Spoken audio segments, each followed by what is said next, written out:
నడుములో నొప్పి రావడం, అది పొట్ట భాగంలోకి రేడియేట్ అవ్వడం. ఆ పొట్ట నుంచి ఒక్కోసారి బీర్జాలు అంటే యూరిన్ పోసే మార్గం వైపు రేడియేట్ అవుతుంది, లేదంటే తొడ భాగంలోకి రేడియేట్ అవుతుంది. ఇటువంటి సిమ్టమ్ కనిపిస్తే దాన్ని రీనల్ కోలిక్ అంటాం. రీనల్ కోలిక్ అంటే కిడ్నీ దగ్గర స్టార్ట్ అయ్యేటువంటి నొప్పి. సో ఈ స్టార్ట్ అయ్యే నొప్పి అనేది ఎందుకు వస్తుంది అంటే ఎక్కువ శాతం కిడ్నీ స్టోన్స్ వల్ల వస్తుంది. ఈ కిడ్నీ స్టోన్స్ అనేవి అసలు ఎలా స్టార్ట్ అవుతున్నాయి, ఇందులో ఎన్ని రకాలు ఉన్నాయి ఈరోజు మాట్లాడదాం.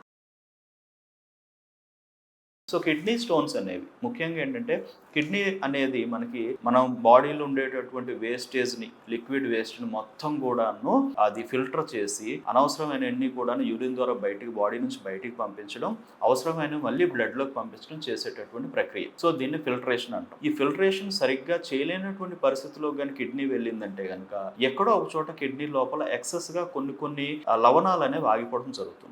సో వాటిలో అతి ముఖ్యంగా మనకు కనిపించే కిడ్నీ స్టోన్స్ ఎలాంటి వాటి వల్ల వస్తాయంటే కాల్షియం స్టోన్స్ అంటాం. అంటే ఎక్సెస్ కాల్షియం కొన్ని రకాల వేరే లవణాలతో కలిస్తే గనక, ముఖ్యంగా ఫాస్ఫేట్స్, ఆక్సలేట్స్ వీటితో కలిస్తే గనక మనకి కిడ్నీ స్టోన్స్గా ఫామ్ అయ్యే అవకాశాలు ఉంటాయి. సో ఆక్సలేట్స్ అనేవి మనం తినే ఆహారంలో అధికంగా ఉంటాయి. సరైనటువంటి వాటర్ ఇంటేక్ తీసుకున్నటువంటి వాళ్ళు కిడ్నీ స్టోన్స్ ఫామ్ అయ్యే అవకాశాలు ఉంటాయి. ఎక్కువ ఒబేసిటీ ఉన్నటువంటి వాళ్ళు కిడ్నీ స్టోన్స్ ఫామ్ అయ్యే అవకాశాలు, థైరాయిడ్ లాంటి ప్రాబ్లమ్స్ లేదంటే డయాబెటీస్ లాంటి ప్రాబ్లమ్స్ సఫర్ అవుతున్నటువంటి వాళ్ళు కిడ్నీ స్టోన్స్ ఫామ్ అయ్యే అవకాశాలు ఉంటాయి. సో ఈ విధంగా మనకి కాల్షియం స్టోన్స్ అనేవి ఎక్కువగా ఫామ్ అవుతాయి. ఇది చాలా కామన్గా, అంటే కనీసం 70 to 80% ఆఫ్ పీపుల్లో కాల్షియం స్టోన్స్ ఎక్కువగా ఉంటాయి. మనకు కొంతమందికి ఏంటంటే యూరిన్ ద్వారా బయటకు వచ్చినా కూడా చూపిస్తారు, వాళ్ళు చాలా క్లియర్గా మనకి అది కాల్షియం స్టోన్ అని తెలుస్తూ ఉంటుంది. అంటే రెండవది ఏంటంటే యూరిక్ యాసిడ్ ఎక్కువ అవడం వల్ల కూడా కిడ్నీ స్టోన్స్ వస్తాయి. సో యూరిక్ యాసిడ్ స్టోన్స్ అంటాం. సో బ్లడ్లో యూరిక్ యాసిడ్ ఎక్కువైపోవడం, ఫిల్టరేషన్ ద్వారా యూరిక్ యాసిడ్ అధికంగా ఫామ్ అయిపోయి అది ఎక్కువ కిడ్నీ లోపల పేరుకుపోవడం జరుగుతూ ఉంటుంది. సో దీనివల్ల కూడా స్టోన్స్ ఫామ్ అవుతాయి. రెండవది ఏంటంటే మనకి సిస్టీన్ స్టోన్స్ అంటాం. సిస్టీన్స్ అంటే ఏంటంటే కొన్ని రకాల ఎమినో యాసిడ్స్ ముఖ్యంగా, సో ఎమినో యాసిడ్స్ అధికంగా ఉండడం వల్ల కూడాను మనకి సిస్టీన్ స్టోన్స్ అనేవి, ఇది చాలా రేర్, 1 or 2% ఉంటుంది. స్ట్రోయిట్ స్టోన్స్ అనేవి ఇంకోటి ఉంటుంది. ఇవి ఎలాంటివి అంటే ఇన్ఫెక్షన్స్ వల్ల, యూరినరీ ట్రాక్ట్ ఇన్ఫెక్షన్స్ ఎవరిలో అయితే ఫ్రీక్వెంట్గా వస్తూ ఉంటాయో, కిడ్నీ రిలేటెడ్ ఇన్ఫెక్షన్స్ ఎవరిలో అయితే ఫ్రీక్వెంట్గా వస్తూ ఉంటాయో వాటి వల్ల కూడా స్టోన్స్ ఫామ్ అవడం జరుగుతుంది. ఇలా ఇవి కొంచెం అంటే ఒక 5 to 10% ఉండొచ్చు. బట్ ఎక్కువ శాతం calcium stones, oxalates and phosphate stones, uric acid స్టోన్సే ఎక్కువగా ఉంటాయి.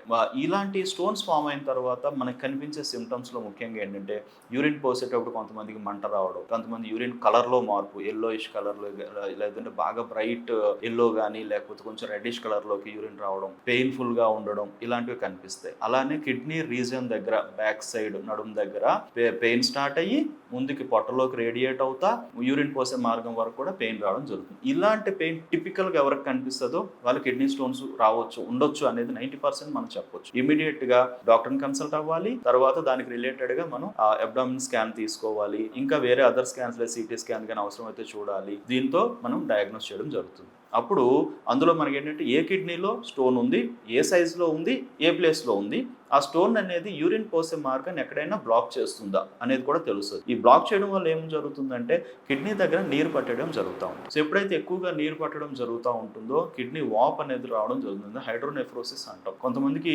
మూత్రనాళం కూడా వాప్ అనేది స్టార్ట్ అవుతుంది.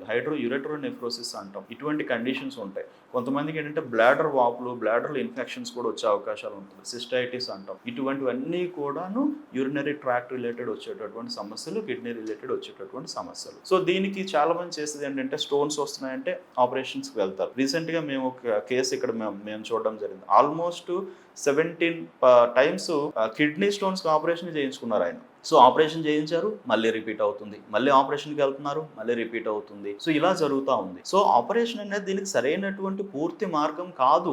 ఆపరేషన్ అనేది అప్పటికప్పుడు ఆ ఉన్న స్టోన్, పెద్ద స్టోన్ ఏదైతే ఉందో అది ఏదైతే ఇబ్బంది పెడుతుందో దాన్ని బ్లాస్ట్ చేయడం కానీ దాన్ని రిమూవ్ చేయడం కానీ చేస్తారు. బట్ స్టోన్ ఫామ్ అయ్యే టెండెన్సీ ఆ బాడీకి ఉంటుంది కదా, దానిని మాత్రం ఏ ఆపరేషన్ కంట్రోల్ చేయలేదు. సో అది మన శరీర తత్వం బట్టి అర్థం చేసుకొని చేసుకొని చేయాల్సిన అవసరం ఉంటుంది. సో శరీర తత్వాన్ని అర్థం చేసుకొని మానసిక స్థితులను కానీ, శారీరక కండిషన్ కానీ, సెన్సిటివిటీస్ని కానీ అన్నిటినీ కూడా చూసి ఇచ్చేటటువంటి మెడిసిన్ హోమియోపతి వైద్యం. సో హోమియోపతి వైద్యం అనేది మనం సరైనటువంటి రీతిలో వాడగలిగితే కనుక ఖచ్చితంగా మీ బాడీ ఏ మందు సూటబుల్గా ఉంటుంది, మీకు ఏ వైపు ఏ కిడ్నీలో స్టోన్స్ ఉన్నాయి, ఏ ప్లేస్లో స్టోన్ ఉన్నది, సో వీటన్నిటినీ కూడా మనం హోమియోపతి ద్వారా చాలా క్లియర్గా స్పెసిఫిక్ మెడిసిన్స్ ద్వారా కూడా మనం నార్మల్ చేయడం జరుగుతుంది. సో రెగ్యులర్గా హోమియోపతి మందులు వాడగలిగితే కిడ్నీ స్టోన్స్ ఉన్నవి కరిగిపోవడం, బయటికి పోయే అవకాశాలు కొంతమందిలో చూస్తాం, కరిగిపోవడం కూడా చూస్తాం, పెయిన్ తగ్గుతుంది.